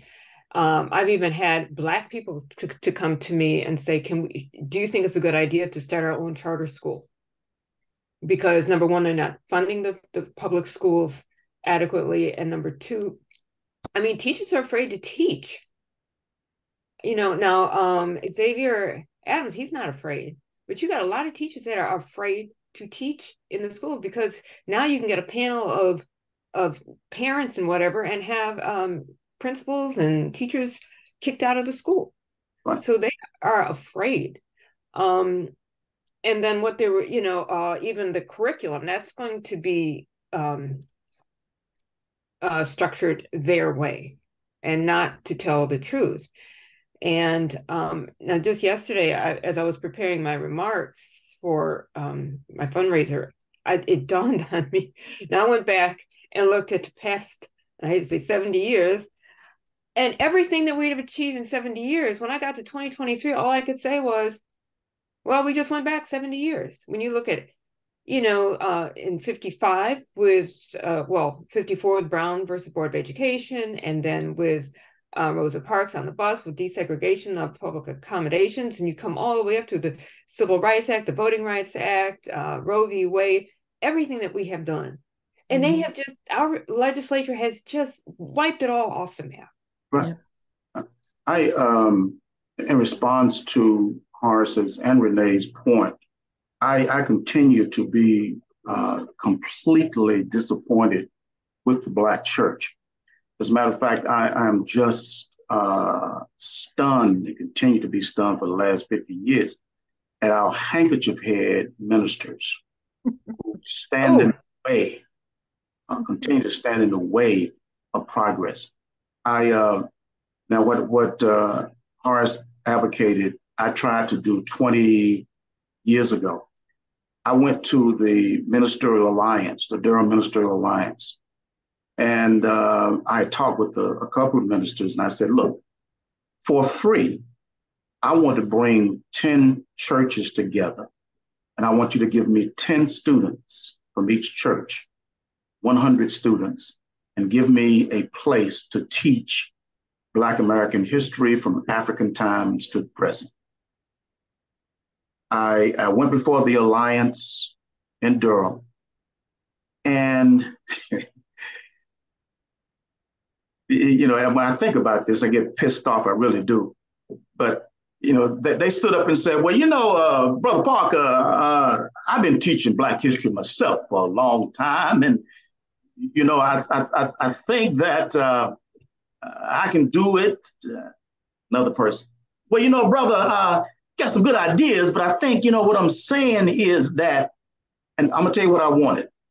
I wanted them to buy 2 books. Give me a place to teach the course. Give me money for 2 books for each student. I mean, they take that up in a love offering on Sunday mornings, And I wanted it to be interdenomination. I wanted some Baptist churches, some Holiness churches, some Methodist and Presbyterian. Do you know it? In the final analysis, those handkerchief head ministers said no. Yeah. I'm giving them this. You don't have to pay me one dime. We will meet every Monday, I told them, for 12 weeks, from 6 o'clock until 8 o'clock. And they said no. And that's tragic. And I'm hoping that, I know this is something that we're going to have to do because of what Renee just said about, the absolutely destruction of teaching Black history and Native American history and women's history and so forth. Yeah. So the churches are going to have to get on board. So for those of y'all who go to church, Freddie. For those of y'all, wait a minute. For those of y'all who go to church and you have some kind of relationship with your minister, teach him or her. Please stop. I'm pissed off with this. Let me stop talking about it. Go ahead, Jeff. Let me just say that had not changed for the last 20-some years, 25 years ago, when I tried to meet with them as well. I just think they need to be at the table that we're talking about and hearing from folks. I call them executive solicitors that are among their congregations who have some sway in that church, and have them be a part of the discussion that brings them there, and so that they can hear what you're saying and your frustration. Otherwise, nothing's going to change. Well, I made a little bit of a dent. I was able to go over to Jones Grove Baptist Church and to talk politics with them. And they even invited some people from Durham, and they had back in October, they had a revival for voting. So I think something is beginning to happen, and there is some discussions now happening up at Mount Zion AME. Of course, it happens, on a Tuesday morning when a lot of people, that really need to hear it are at work. And so you have retired people that are there, but at least something is happening. The other thing I just wanted to mention, though, in terms of getting to our young people, I've been asked to speak, various places. And a couple of weeks ago, I was over at NCCU Law School. And this is just one example. And there's a women's law society and a health law something. Anyway, the 2 groups, they came together and they wanted to talk to us about reproductive rights and some other things. And then as we got to the end, they were wondering, well, how do we get involved? Somehow we've got to create a bridge, a pathway for them to get involved, because right now a lot of them think that everything is sewn up when it comes to the Democratic Party or even the Republican Party, and which is a problem with our Democratic Party. And I'll say it, and I've told them this as well, is that they come to the Black community when they want votes, but they don't come to us to look for candidates. And they don't come to, and when we do run for office, sometimes they will support us, but other times they do not. They have their own particular candidates when they want us to support them, only voter time. But, they're not coming to us to say, well, Felton, would you run for office? We need you to run for this particular office. And so we need to create pathways and also pipelines. And I told them, I said, look, I'm not going to be here forever. If you want my help and you want to run for office, call me. We will sit down and talk, and I'll let you know what you have to do. And I've talked to the North Carolina Black Alliance, and we're going to see what we can do to try to open up that pipeline. Because when you look at it, and I have nothing against Josh Stein or any of the other people that are running, but for crying out loud, you look at the top of the slate right now. These folks are handpicked way in advance, and now we've got. Mike Morgan jumped in, in September. Josh Stein started campaigning way back in December of the previous year. And they've got Allison Riggs. Now, she's a fantastic person. She's smart. She's intelligent. But, so they've already put money behind her. Roy Cooper appointed her. But we've also got Black judges, Black female judges. Beverly Scholar, you could have run. But Laura Cubbage. No. I know. Overwhelming no. Yeah. But see now, Laura Cubbage, a Black woman, is running. But how much support is she going to get? Because you've already got the establishment. Again, I have nothing against white people, but they have hand-selected their people already. And how much opportunity does that give other folk? Well, and it's in other situations as well. So anyway, I'm just saying that we've got, I think, there's two things here. Yes, we do need to provide our own types of education, an underground education, overground, I don't care. I'll be blatant about it. And I will tell them, that we will have our own schools if our own way of teaching, if you force us to take it out of the schools. And secondly, we need to create these bridges so that our young people can be more engaged, connect the dots so they understand how this legislation is really affecting them. And that was one reason why Thomas and I started Free Spirit Freedom a while ago, and that with you, Freddie, so that we could get this history out there and get people engaged. Yeah, I think there again are models that have already been created that we could modify and build off of. I was earlier this year at Highlander, which was a school. It had a citizen education school. The SNCC folks, and they came together and talked about how democracy is supposed to work and how we can empower people to make democracy work. And the work that Septima Clark did with that organizing structure was incredible. The SNCC folks went down to Mississippi. They had a really high illiteracy rate in Mississippi. So they made comic books. This is what this person does. This is what this person does. When I went down to Mississippi a couple of years ago, Fannie Lou Hamer's nephew was tapped to run for a particular office. I do know, because part of what we do is study politics too, is the way that it's supposed to work is that you make sure that you have people from your community with your values to go and represent the rest of the community, not a figurehead or somebody that people are supposed to bow down to. You have to put people in place that represent your values, and then you're taking the community with you. But the structure that you're talking about, Renee, we have to look at how money is fueling these things too, because truly you have to be almost independently wealthy and be behind a whole big money machine, which Black women in particular are locked out of each and every time in order to run for something. But that's now what young people need to understand, is that if we can galvanize people power, that's powerful. And that's based off of what Brother Johnson said. When I was a student at A&T, I was a nerd too. I was a radical Black nerd. We used to look at the empty classrooms in the building, and I used to have me a class. I used to find the classrooms that were empty, and we were whole class too. Boy, I had a lot of students too. We would teach each other what we needed to learn that we were not getting in the classroom, and that has sustained us through this period of time. And then we advocated for Black studies at A&T, required Black studies. And the classes that we taught were way better than what's going on in the school now.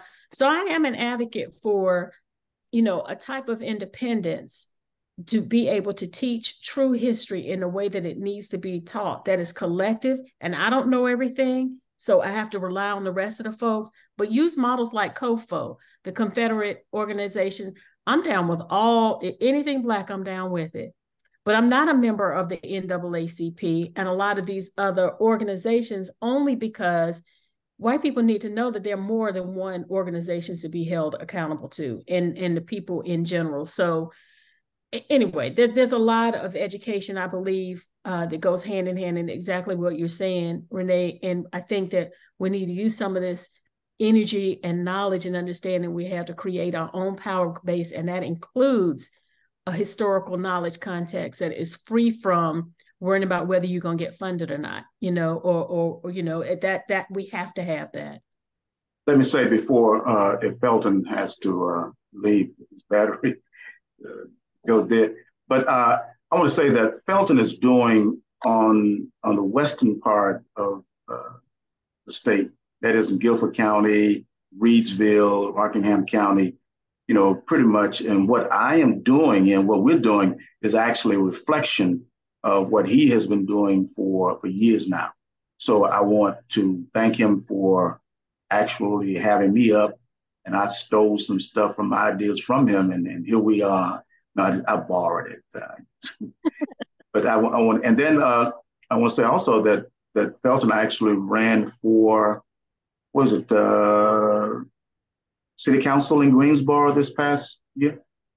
Yeah, it was a long, ridiculous process because of the census and all this other stuff. So yeah, I did run, and I was very specific to Black American plight and did some things and said some things that did not resonate because there's so much exploitation in as far as the Black American experience. It is relentless, and it comes from every angle, and inside the house, outside the house, outside the country. If you have a little melanin, there's a whole different type of dynamic of exploitation. So I was typing, I'm humbled, Dr. Parker, and you told me we were having lunch, I stole something from you. And I was like, what are you talking about? I was like, what did you steal from me?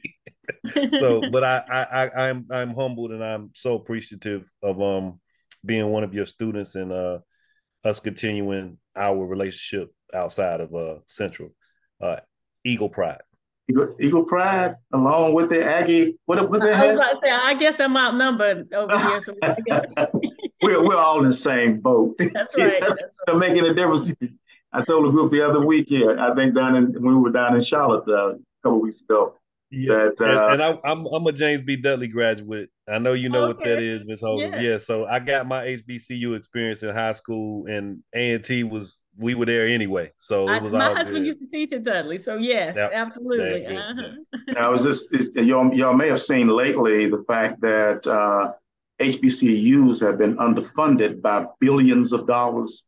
A&T has been underfunded by $2 billion in the last 34 years. In the case of several Black HBCUs across the South, we're talking about $12 billion underfunding. Yep. And so when you talk about, Danita, you talk about sources, resources. I mean, my God, we always had the intellect.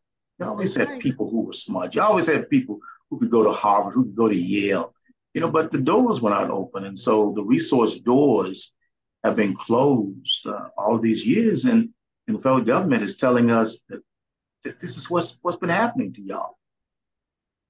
Imagine stealing from poor people.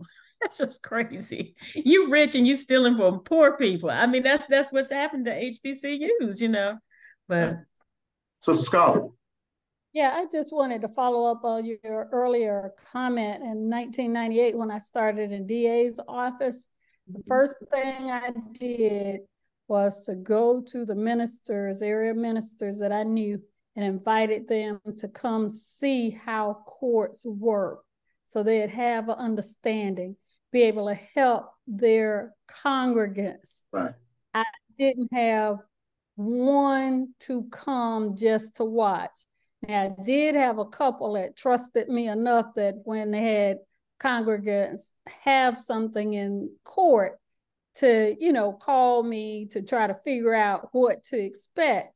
But it's little things like that that we have to know, we have to understand, we have to be able to work with our kids early on when they're singing in that junior choir when they're 5, 6 years old. So I agree with you. Ministers still hold a lot of power, but they operate in silos. We've got to stop that. We know a lot of our work during the civil rights movement happened in churches, including Dickinson's Chapel. And so something has to be fixed at home in our house. That's what I'm saying. Right. You look at membership. That's right. I'm just I'm an organizer first, and what I believe is the people organize themselves and leadership follows. That's truly what I believe. And as you were talking and Dr. Parker was talking, I was like, look at all the talent that is on this and understanding and knowledge that's just on this Zoom. I remember when my daughter was in middle school, I started a mock trial team because they didn't have one at her school. And it was really important that young people understand how the judicial system works and how litigation works and all that. But there was not capacity at her school. So I went to the students over at Central and I said, you know, listen, I don't have any money. We just have a bunch of kids and we want to learn how to litigate. Our team won the state championship that year. These poor little kids that nobody, you know, imagine if Judge Beverly Scarlett showed these young people how to, and God knows with the justice system, the way that it is, our kids need to know how that works. They need to be inside that courtroom and see how that works. And as far as all of these legislations that's been busted up, young people don't aspire to be litigators anymore, but that's a whole nother story that needs to be told, you know. So there are things that we could do that you know, don't shoot the messenger, but we can't wait on churches. We can't wait on them to get themselves together. I have it upstairs in my house. I live in Hillsborough. We have a gathering of young people who are interested in this kind of stuff, and we pour what we know into them. And, you know, that's really a lot of the work that we do with the Kate scholars. They have to do debate. They have to learn how to hone an argument, hold that argument down, research it and all that. And we need to create what we want to see. And then people in power will see what we're doing and hold that mirror to them and say, now you have resources. Why are you not doing this kind of stuff, you know? Yeah, and all you got to do is call me. I'll do it. I was teaching 3rd and 4th graders. I think it was last week, wasn't it, Horace? About their Miranda rights. Yes. I was out in front of the old courthouse. Yep. And that's what I taught them. And the takeaway was, it's okay to talk to the police, but when you see handcuffs, zip it. You know, you don't say another word. And I have 4 rocks on my kitchen counter that one student paid me with. She picked up 4 rocks in front of the courthouse, and I'm going to keep those rocks. And if I succumb before you all, put them in whatever they put my remains in. That is beautiful. Well, good people. You know, go ahead, brother. Last thing. We really can't count on, as you alluded to, some of the churches, nor the politicians. Both parties have fell down into the gang mentality of support affiliation by years and not the body of work or any individual but don't look for individuals in the community who can get respect for votes by doing things for people in their community, for all people, not just Black people, but all people, because all people is two classes now, the have and the have-nots. Okay, so they don't respect that. It's affiliation by number of years you did this, number of years you did. They don't work in the communities anymore. Mm-hmm. So our effort has to be, as Denise put it, we have to work collaboratively to educate our children. Thank you, guys. Awesome night. Well, thank y'all. Horace, are you talking about me? Who's that? Renee. Hey, Renee, you know, now I didn't mention your name, Renee, but you leaned in, didn't you? Happy late birthday. Happy belated birthday, Renee. I'm going to send something to you. Happy belated birthday. Happy belated. Good to see you, Renee. Thank you. And thank you all. This has been awesome. Well, let me make a couple of announcements before we go. First of all, on Friday at 3 o'clock or 3:30, it's the Booker T. Spicely. For those of you who may know about Booker T. Spicely and what happened to him in 1944 in Durham, he was shot by a bus driver. But the long story short is that there is the North Carolina historical marker to honor him. It's going to be placed at 5 Points, downtown Durham. So there's going to be a ceremony for that at the School of Science and Math, beginning at about 3 o'clock, and then a special program at 4 o'clock. And then on Saturday at 2 o'clock over at Flyleaf Books, we're going to have a presentation by Margaret Burnham, By Hands Now Known. It's about lynching in the United States. Excellent. Got a copy of it. As a matter of fact, Brandy, we're going to be using this book next semester in class. So you might want to go ahead and order your copy now. But let's see if Felton has his. So we'll definitely be there on Saturday at 2 o'clock. And actually, Professor Burnham will be in Durham at the Spicely program as well on Friday. So try to make those presentations if you can.